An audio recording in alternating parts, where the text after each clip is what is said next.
январда интернетте ак үйдүн жанына төкүрүп, аны видео аркылуу жарыялап, бейнике кайрылуу жасаган жарандын видеосу тараган. Көп өтпөй аталган жарандын аты жөнү Рамис Закирияев экени жана ал Ысык көлдүн Тоң районунун тургуну экени маалым болгон.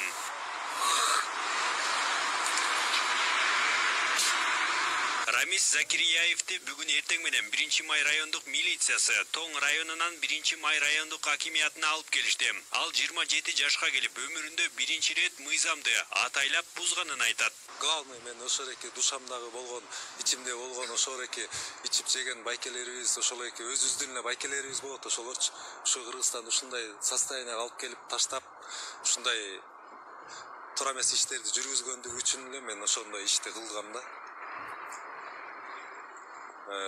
Мен аны элди келип алып түкүрсүн же ошол эл ошондой кылып законду бузсун деген ойдо кылган жокмун мен бул нерсени. Атайын барып эле ошол жерден тартылып эле анан көлгө кеткем.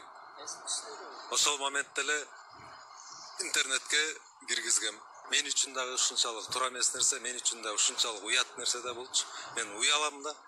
Бирок ошол эки буюрса бу иш бүтүп, мен штрафын төлөп, андан кийин мен кыргыз элим үчүн, кыргыз элимден мен кечирим сурайм да. Ошол түкүргөн жериме барып, мен атайын кечирим сурайм. Бирок ушу мамлекет башчылары же дагы ушундай депутаттар же ушундай министрлердин артынан кечирим эмес, мен ошолорду шайлаган элден кечирим сурайм да. Кечтен бери жаман жакшы сөздөр сиздин дарегиңизге айтылып атат. Буну кандай кабыл алдыңыз өзүңүз? Мен аны дагы азыр көрө элекмин дагы, аны карай элекмин. Азыр убактым жок аны караганга. Анан эл айтат, туура жагын айтат да. Мен кандай айтса, мен ошол жагын кабыл алам да.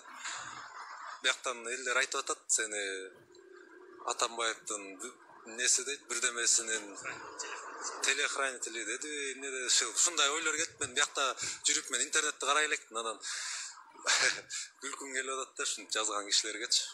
Мына карап тургула силердин дипломуңар.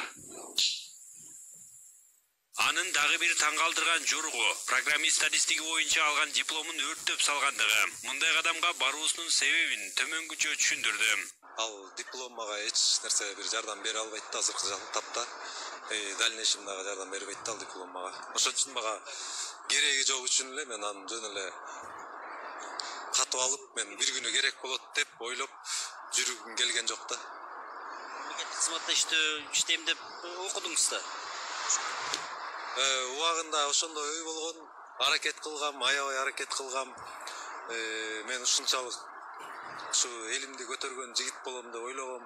Бирок турмушка байланыштуу мен эч нерсеге жеткен жокмун. Мен көп жерге аракет кылдым, бирок эми азыр кандай жолдо баратканыбызды өзүңөр билесиңер. Баягы таанышы жок дегендей, акчасы жок дегендей, ошондой болуп эле мен көп нерсеге жетише албай калдым да. Ага, ким тоскоол болду ошо жетишкенге? Өзүңүзбү же башка бирөөлөр, башка күчтөрбү? Эми официально бирөө тоскоол болду деп айта албайм, бирок көп тоскоолдуктар болот экен да. 1-январдан тартып күчүнө кирген жаңы мыйзамга ылайык Рамис түкүргөндүгү үчүн 5500 сом өлчөмүндөгү айып пул төлөш керек эле. Бирок азырынча тийиштүү документтер даяр эмес болгондугуна байланыштуу айып акчаны төлөй элек.